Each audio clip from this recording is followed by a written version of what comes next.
بسم اللہ الرحمن الرحیم۔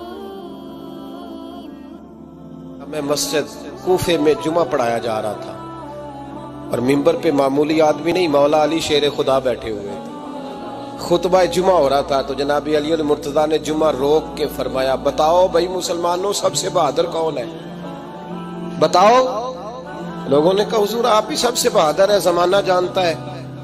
تو جناب علی رو پڑے، فرمانے لگے نہیں، میں تمہیں بتاتا ہوں بہادر کون ہے، میں بتاتا ہوں کون ہے۔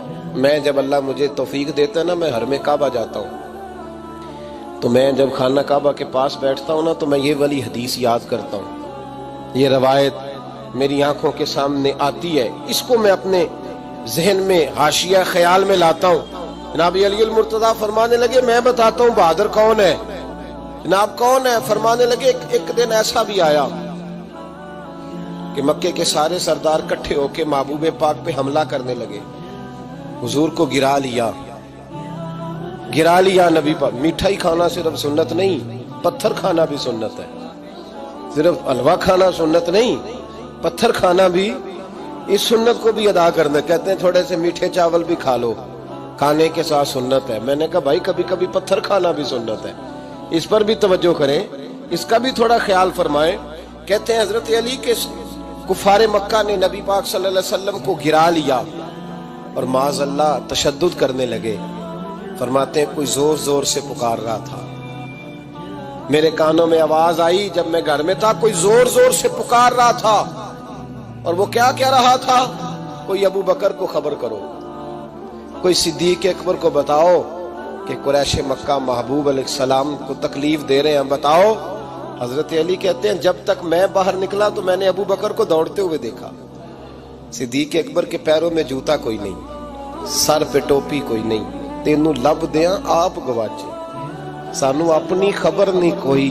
کہتے ہیں بھاگتے جا رہے ہیں، اور پھر جب صدیق اکبر پہنچے تو میں دوڑا آ رہا تھا اور منظر دیکھ بھی رہا تھا کہ ابو بکر صدیق نے ایک کافر کو ادھر پھینکا، دوسرے کو ادھر پھینکا، تیسرے کو ادھر، اور ساتھ ساتھ فرماتے جا رہے ہیں ظالموں اسے مارتے ہو جو تمہیں جنت کا راستہ دکھاتا ہے، ظالموں ان پر تشدد کرتے ہو جو تمہیں جہنم سے بچاتے ہیں، جو تمہیں اللہ کا قرب دیتے ہیں، جو تمہیں دنیا کی آزمائشوں سے بچانے آئے۔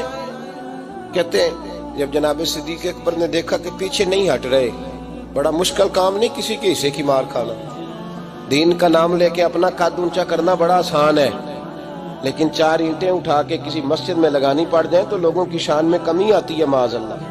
جناب ابو بکر صدیق رضی اللہ تعالیٰ عنہ حضور کے اوپر لیٹ گئے، اور مولا علی فرماتے ہیں نبی پاک کے حصے کی ساری مار ابو بکر صدیق نے کھائی، اور اتنی مار کھائی کہ بے ہوش ہو گئے۔ ان کے قبیلے کے لوگ آئے، اٹھایا، اور قبیلے کے ایک شخص نے کہا قریش مکہ یاد رکھنا اگر ابو بکر کو کچھ ہوا تو تمہیں بدلہ دینا پڑے گا۔ لے گئے۔ ان کی اماں کہتی ہیں ساری رات میں اپنے بیٹے کے زخم دھوتی رہی اور میں روتی رہی، ساری رات میں پٹیاں کرتی رہی اور میں پریشان رہی۔ برادری ساری کٹھی تھی کہ ابو بکر کو ہوش آئے اور وہ بتائیں کون کون شامل تھا تو ہم بدلے کی کوشش کریں۔ والدہ کہتی ہیں میرے دل میں خیال تھا کہ ابو بکر تو جب بھی اٹھے گا پہلا نام محمد عربی کا لے گا صلی اللہ علیہ وسلم، تو یہ تو ناراض ہو جائیں گے۔ کہتی خیال تھا کہ تھوڑی دیر کے لیے اپنے محبوب کا نام کبھی معاذ اللہ نہ لیں، برادری کٹھی ہے، میرے دل میں خیال تھا، لیکن کہتے ہیں وہی ہوا۔ حضرت سیدنا ابو بکر صدیق کی آنکھ کھلی، کہا حضور کا پتہ بتاؤ۔